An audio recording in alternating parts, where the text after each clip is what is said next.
कभी कभी इंसान जो होता है वह अपनी मर्यादाओं को इस तरह से उल्लंघन कर देता है।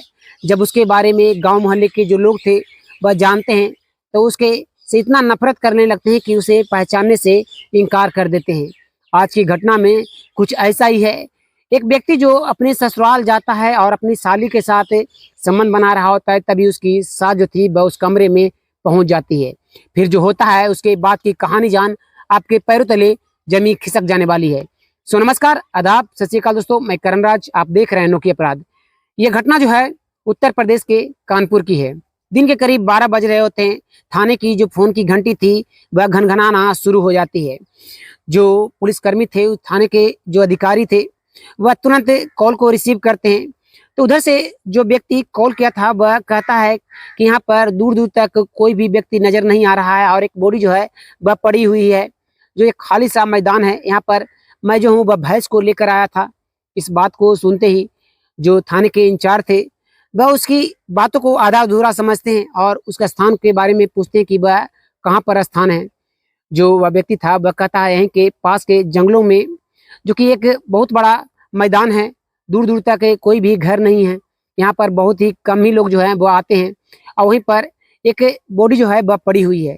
इस बात को सुनते ही उस थाने के जो अधिकारी थे वह तुरंत वहां से निकलते हैं अपनी टीम के साथ और उस स्थान पर पहुंचते हैं। और वह व्यक्ति जो था वह अपनी भैंसों को लेकर वहीं पर बैठा हुआ था ताकि पुलिस जो है वह पहुंचे वहां पर, उसके बाद वह वहां से जाए। पुलिस के पहुंचने के बाद जो पुलिस थी वह पूछती है कि तुम यहाँ पर कब आए। जो वह व्यक्ति था वह कहता है कि जब वह अपनी भैंसों को चराते हुए वह यहाँ पर पहुंचा। जो ये बॉडी आप देख रहे हो ये पहले से पड़ी हुई है। पुलिसकर्मी जो थे वह तुरंत एम्बुलेंस को कॉल करते हैं। एम्बुलेंस आती है और उस बॉडी को पोस्टमार्टम के लिए भेज दिया जाता है। जो पुलिसकर्मी थे उस बॉडी के चेहरे को, तस्वीर को खींच लेते हैं।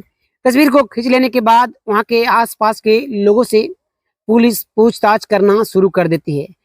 लेकिन आसपास के जो लोग रहने वाले थे वह कोई भी उस व्यक्ति को पहचान नहीं रहे होते हैं।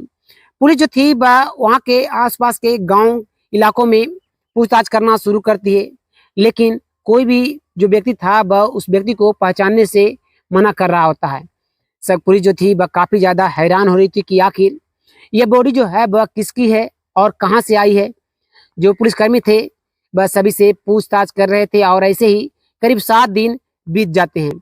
7 दिन बीत जाने के बाद जब पुलिस को कोई भी सुराग उस व्यक्ति के बारे में नहीं पता चलता तो वह सोचते हैं कि क्यों ना सोचते हैं कि उस बॉडी की अगर तस्वीर को पोस्टर बनवाकर सभी जगह चिपकाया जाए, शायद कोई उसे पहचान ले। इस चीज को सोचकर वह पोस्टर को बनवाते हैं और वह गांव इलाके और कई थानों में वह भेजते हैं। और करीब 1 सप्ताह बीत जाने के बाद थाने में कॉल आता है। जो उस थाने के जो अधिकारी थे वह कॉल को रिसीव करते हैं। जो उधर से जो व्यक्ति था वह कहता है कि मेरा नाम राहुल है। जो कि क्या ये थाना में कॉल लगा है। इस बात को सुनते ही जो उस थाने के अधिकारी थे वह कहते कि हाँ, ये थाना में ही कॉल लगा है, कोई बात है क्या। जो उधर से जो व्यक्ति बोल रहा होता है राहुल, वह कहता है कि आप जो है वह जिस व्यक्ति की तस्वीर को सभी जगह लगाए हो, ये लड़का जो है वह मेरे ननिहाल का है, इसका नाम संजीव है। पुलिसकर्मी जैसे ही इस बात को सुनते हैं वह संजीव के घर का पता को लेते हैं और वह अपनी टीम के साथ संजीव के गांव पर पहुंचते हैं। और वहां पर जाने के बाद जब संजीव के घर पर वह पहुंचते हैं, संजीव के माता पिता से पूछताछ करते हैं कि ये लड़का जो है वह आपका क्या बेटा है। जो संजीव के माता पिता और के घर में जितने भाई और भाभी थे और भी जितने सदस्य थे, सभी संजीव को पहचानने से इनकार कर देते हैं और कहते हैं कि वह उसे नहीं जानते कि वह कौन है। पुलिसकर्मी कुछ समझ नहीं पा रहे थे कि गांव वाले जो हैं वह कह रहे हैं कि इसी घर का वह बेटा है, लेकिन उसके माता पिता, उसके घर वाले जो हैं वह उसे पहचानने से क्यों इनकार कर रहे हैं। जो पुलिसकर्मी थे वह तुरंत आसपास के लोगों से भी पूछताछ करना शुरू कर देते हैं कि आखिर ऐसी क्या बात है जिसके कारण संजीव के घर वाले जो हैं वह पहचानने से इनकार कर रहे हैं। जो आसपास के जो लोग थे वह कुछ भी बताने को तैयार नहीं हो रहे होते हैं। उसी बीच में एक महिला जो थी वह पुलिसकर्मी के पास आती है और कहती है आपसे 1 मिनट जो है वह मुझे बात करनी है और सारी बात को बतानी है।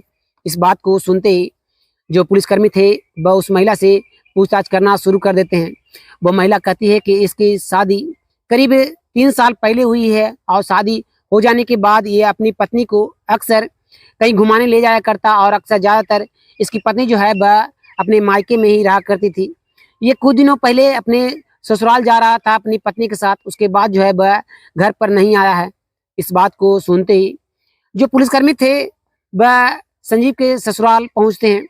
संजीव के ससुराल पहुंचने के बाद संजीव की पत्नी को बुलाया जाता है और उसे पूछताछ करना पुलिस जो थी वह शुरू करती है। जो संजीव की पत्नी नेहा थी वह भी अपने पति को पहचानने से इनकार करने लगती है। संजीव के साली से भी पूछताछ की जाती है, सानवी से, वह भी अपने जीजा को पहचानने से इनकार करती है और संजीव की सास सविता से भी पूछताछ करती है। जो तीनों लोग थे वह पहचानने से इनकार करते हैं। पुलिसकर्मी जो थे वह समझ जाते हैं कि जरूर कुछ न कुछ जो है वह यहाँ पर हुआ है, इस कारण से ये सभी जो लोग हैं वह संजीव को पहचानने से इनकार कर रहे हैं। करीब 2-3 दिन पुलिस जो थी वह संजीव के ससुराल वालों के ऊपर नजर रखी हुई थी। उसी बीच में जो पुलिस थी वह देखती है कि जो सानवी है संजीव की साली और संजीव की जो सास सविता है वह एक मेडिकल हॉल में जा रही है। जो पुलिसकर्मी थे वह विदाउट ड्रेस में उन दोनों का पीछा करते हुए उस मेडिकल हॉल में पहुंचते हैं और वहां पर जाने के बाद उन्हें कुछ ऐसी बातों की जानकारी होती है कि वह तुरंत उन दोनों को गिरफ्तार करते हैं और थाने लेकर चले आते हैं और तुरंत नेहा को भी गिरफ्तार किया जाता है और थाने लाकर तीनों से पुलिस पूछताछ करना शुरू कर देती है। तीनों जो थे वह शुरुआत में कुछ भी बताने को तैयार नहीं हो रहे होते हैं। जो पुलिस थी वह कहती है कि जो सविता है संजीव की सास वह प्रेग्नेंट कैसे हुई जब उसका पति इस दुनिया में है ही नहीं, संजीव का जो ससुर है वह इस दुनिया में है ही नहीं। इस बात को सुनते ही जो नेहा थी, सविता और सानवी, ये तीनों जो थे वह चुपचाप से हो जाते हैं। पुलिस जो थी वह कहती है कि सही तरीके से बता दो, वरना और भी मेरे पास तरीके हैं जिसके कारण से तुम जो है वह कबूलना शुरू कर दोगी। संजीव की पत्नी नेहा बताना शुरू करती है कि 3 साल पहले उन दोनों की शादी जो है वह धूमधाम से हुई थी। शादी हो जाने के बाद वह अपने पति संजीव के साथ बेहद ही खुशी से रह रही होती है। जो संजीव था वह एकदम अयास किस्म का व्यक्ति था।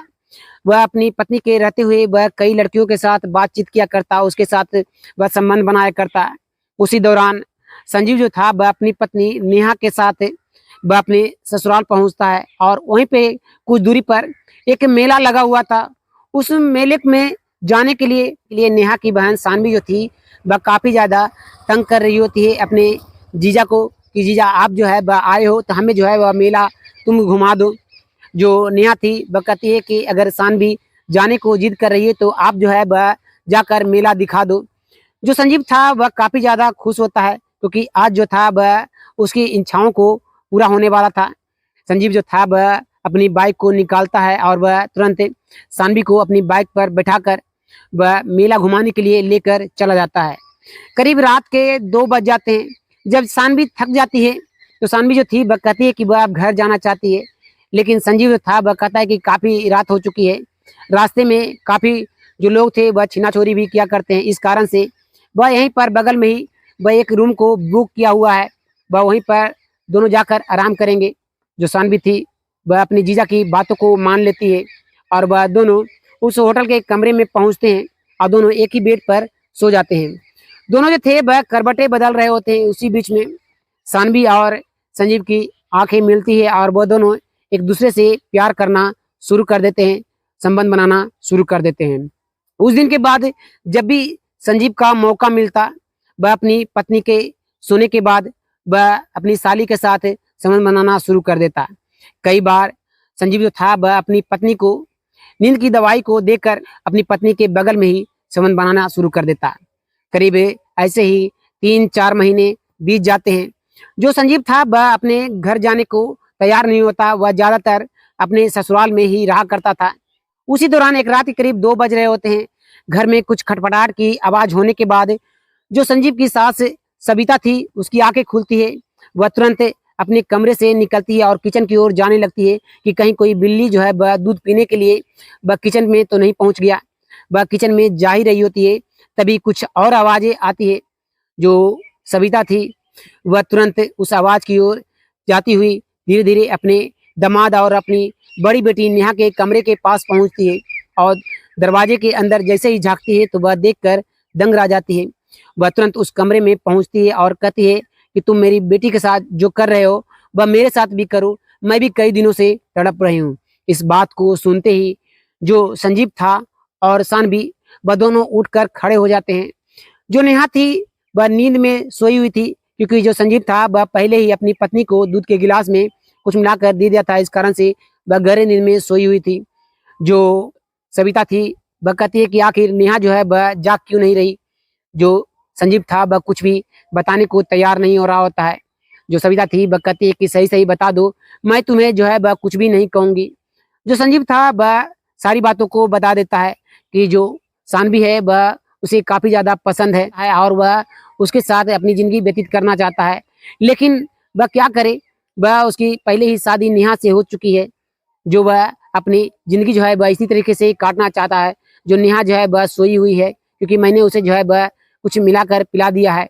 इस बात को सुनकर जो सविता थी वह कहती है कि ठीक है, आज से तुम लोगों के साथ जो है वह मैं भी मौज मस्ती करूंगी। जो नेहा को जो हर रात इसी तरीके से कर देना है ना, और हम लोगों के साथ मौज मस्ती करना। जो संजीव था वह अपनी सास की बातों को सुनकर मुस्कुराता है और सानवी जो थी वह भी मुस्कुराती है। जो सविता थी वह अपने दामाद से प्यार करना शुरू कर देती है और संबंध बनाना शुरू कर देती है। जो संजीव था वह काफी ज्यादा खुश होता है कि अब जो है वह उसकी सास भी तैयार हो चुकी है। अब वह जब भी चाहेगा अब उन दोनों के साथ अपनी मौज मस्ती अपनी इच्छाओं को पूरा करेगा, संबंध बनाएगा। उस दिन के बाद ये जो सिलसिला था हर दिन का हो चुका था। जो सविता थी वह अपनी ही बेटी को नींद की दवाई देकर सुला दिया करती है और अपने ही दामाद के साथ संबंध बनाना शुरू कर देती। दिन गुजरते हुए जा रहे होते हैं। जैसे से दिन बीतते हैं, जो नेहा थी वह कुछ समझ नहीं पाती कि वह अपने कमरे में पहुंचती है और उसे तुरंत नींद आ जाता है। आखिर कैसे? जो नेहा थी वह सोचती है कि कहीं उसके दूध के गिलास में कुछ जो है वह मिलाकर उसे पिलाया तो नहीं जा रहा है। इस कारण से जो नेहा थी वह एक रात को उस दूध को लेती तो है, लेकिन वह जाकर बाथरूम में फेंक देती है। कमरे में जाकर वह सो जाती है। रात के करीब 12 से 1 का बीच का समय हो रहा होता है। सानवी और जो सविता संजीव की जो सास थी वह उस कमरे में पहुंचती है जहां पर संजीव जो था वह पहले से सोया हुआ था। जो सविता थी वह अपने दामाद से प्यार करना शुरू कर देती है। जो सानवी थी वह अपनी जिया से प्यार करना शुरू कर देती है। वह तीनों जो थे वह अभी शुरुआत ही करते हैं। जो नेहा थी वह उठकर बैठ जाती है और वह अपने पति और अपनी माँ और अपनी बहन के ऊपर गुस्सा करना शुरू कर देती है कि वह जो है वह ठीक नहीं कर रहा है। रिश्ता जो है वह एक माँ बेटे का है और एक जो रिश्ता है वह सबसे पवित्र रिश्ता है, जिसे वह कलंकित कर रहा है वह ये कभी बर्दाश्त नहीं कर सकती। इस बात को सुनते ही जो तीनों थे वह कहते हैं नेहा, जो हम लोगों ने किया है वो अपनी इच्छाओं को पूरी करने के लिए किया है और ये बातें जो है वह किसी से नहीं कहना। जो तुम्हारा पति है वह अगर हम लोग की सभी की इच्छाओं को अकेला पूरा कर रहा है तो घर की बात जो है वह घर में ही रह जाएगी। इस बात को सुनकर नेहा और भी गुस्सा करने लगती है। सविता और अपनी बहन के समझाने के बाद नेहा जो थी वह तैयार हो जाती है और तीनों मिलकर अब संजीव के साथ जो है थे वह हर दिन प्यार करते, संबंध बनाते। लेकिन करीब 3-4 महीने बीत जाने के बाद सानवी को एक और लड़के से प्यार हो जाता है और उससे वह रिलेशन बना लेती है और उसके साथ घूमना फिरना, संबंध बनाना शुरू कर देती है। जैसे ही संजीव को इस बात की खबर लगती है वह तुरंत सानवी को धमकी देना शुरू कर देता है। उसे कहता है कि अगर तुम उसके साथ रिलेशन बनाओगी, मुझे छोड़ दोगी, तो ये वीडियो जो है मैंने तुम्हारा बना कर रखा है, ये वीडियो जो है मैं वायरल कर दूंगा। इस बात को सुनकर जो सानवी थी वह कुछ भी समझ नहीं पा रही होती है। वह अपनी बड़ी बहन नेहा से कहती है कि तुम अपने पति को संभाल लो, मैं उसके साथ अब जो है वह रिलेशन नहीं रखना चाहता। जो सविता थी वह भी इस बात को सुनती है और कहती है कि ठीक है, मैं दामाद जी को समझाने की कोशिश करूंगी। जो सविता थी वह अपने दामाद संजीव को समझाने की कोशिश करती है। नेहा जो थी वह अपने पति को समझाने की कोशिश करती है, लेकिन संजीव था वह कहता है कि मैं जो हूँ वह तीनों को अपने साथ रखूंगा, अब पूरी जिंदगी साथ रखूंगा। सानवी जैसे इस बात को सुनती है वह गुस्सा करना शुरू कर देती है अपनी बड़ी बहन नेहा और अपनी माँ सविता के ऊपर कि वह जब तक रिलेशन में थी तब तक ठीक था, लेकिन वह अपनी जिंदगी अब खुद के तरीके से जीना चाहती है और वह जिससे प्यार करती है उससे वह अब शादी करेगी। जो वह अब जीजा के साथ उन रिश्तों में नहीं रहना चाहती। लेकिन संजीव जो था वह जिद में अड़ा हुआ था और वह कहता है कि तुम किसी और से प्यार नहीं कर सकती, सिर्फ मुझसे ही प्यार कर सकती हो। जो सानवी थी इस बात को सुनती है और वह गुस्से में अपने घर से चली जाती है और वह अपने बॉयफ्रेंड के पास पहुंचती है और सारी बातों से अवगत कराती है कि उसका जीजा जो है वह उसे पीछा नहीं छोड़ रहा और वह चाहता है कि वह अपनी बहन के साथ बसौतन बनकर रहे। इस बात को सुनकर जो सानवी का बॉयफ्रेंड था वह कहता है कि मैं इसमें क्या कर सकता हूँ। जो सानवी थी वह कहती है कि तुम जो है वह कई लड़कों को लाओ और उसे जो है वह जितने पैसे बलेगा मैं जो हूँ वह पैसे देने के लिए तैयार हूँ और मेरे जीजा को इस दुनिया से अलविदा कर दो, ताकि मेरी माँ जो सविता है वह सही रास्ते पर चली आए और नेहा जो मेरी बड़ी बहन है उसकी भी जिंदगी संभर जाए। जो सानवी का बॉयफ्रेंड था वह पहले तो इनकार करता है। जो सानवी थी वह कहती है कि अगर तुम मेरी बात नहीं मानोगे तो मैं जो हूँ वह तुमसे ब्रेकअप कर लूँगी, तुमसे कोई रिश्ता नहीं रखूँगी। इस बात को सुनते ही जो सानवी का बॉयफ्रेंड था वह तैयार हो जाता है और वह अपने और दोस्तों को बुलाता है और सारी बातों से अवगत कराता है और 50,000 रुपये देने को कहता है। सारी चीज़ें तय हो जाने के बाद जो सानवी थी वह संजीव के पास कॉल करती है एक शाम के करीब 7 बजे। जो संजीव था वह उस बताए हुए स्थान पर पहुंचता है जहां सानवी पहले से खड़ी होती है। वहां पर पहुंचने के बाद जो संजीव था वह अपनी बाइक को रोकता है और वह तुरंत सानवी को बैठने को कहता है। तभी 3-4 लड़के जो थे वह सानवी को साइड करते हैं और संजीव के ऊपर डंडों के ऊपर बरसाना शुरू कर देते हैं। जो संजीव था वह वहीं पर गिर जाता है। करीब आधे घंटे तक उस पर लगातार लठ सभी लोग जो थे वह बरसाते जाते हैं। जो संजीव था वह इस दुनिया को छोड़कर चला जाता है। जो सानवी थी वह कहती अब जो है वह इस बॉडी को कहीं तुम लोग जो है वह ठिकाने लगा दो, बाकी जो है मैं घर में सारा जो है वह संभाल लूंगा। इतना कहकर जो सानवी थी वह अपने घर चली जाती है। वह अपने घर जाता है बड़े ही आराम से अपनी बहन नेहा और अपनी माँ को अपने पास बुलाता है और सारी बातों से अवगत कराता है। नेहा जो थी जैसे इस बात को सुनती है वह रोना शुरू कर देती है। जो सानवी थी वह कहती है कि रोने से अब कुछ नहीं होगा, अगर जो पुलिस यहाँ पर पहुँचेगी और तुम को जो है वह कुछ बोलोगी तो हम जो तीनों जो है वह फंसेंगे। इस कारण से हम लोग जो है वह उसे पहचानने से इनकार कर देंगे और तुम जो है वह तुरंत अपने ससुराल फ़ोन कर दो। संजीव के माता पिता को कहो कि जो वह अपने सास और अपनी साली के साथ गलत रिश्ता रख रहा था, इस कारण से गांव के जो लोग हैं उसे इस दुनिया से अलविदा कर दिए, क्यों ना उसे पहचाने से वह इनकार कर दे। जो नेहा थी वह अपनी छोटी बहन की बातों को मानती है और वह तुरंत अपने ससुराल फ़ोन करती है और अपने ससुर को सारी बातों से अवगत कराती है और कहती है कि अगर पुलिस वहाँ पर पहुँचेगी तो उसे जो है वह इनकार कर दे। पुलिस नेहा की बातों को सुनती है तो वह तुरंत सानवी के बॉयफ्रेंड और उन सभी लड़कों को गिरफ्तार करती है और जेल की सलाखों के पीछे उन सभी को कर देती है। सो दोस्तों, इस घटना में आपको किसकी गलती लगती है? क्या नेहा की गलती थी कि जब उसे पता चला कि उसका पति जो है वह उसकी माँ और उसकी बहन के साथ वह रिलेशन में जुटा हुआ है, तो उसे सीधे थाने चला जाना चाहिए था या फिर अपने पति को समझाना चाहिए था, ना ही कि उसका साथ देना चाहिए था? या फिर संजीव की गलती थी कि वह अपनी साली के साथ पहले से ही रिलेशन बना रहा होता है और जब उसकी सास देखी तो उसके साथ भी वह हामी भर दिया? या फिर सविता की गलती थी कि वह अपने दामाद को डांटने की बजाय वह उसके साथ अपनी इच्छाओं को पूरा कराने में लग गई? आपको किसकी गलती लगती है कमेंट में अपना राय जरूर दीजिएगा। फिर मिलते हैं एक और वीडियो में, तब तक के लिए धन्यवाद। जय हिंद।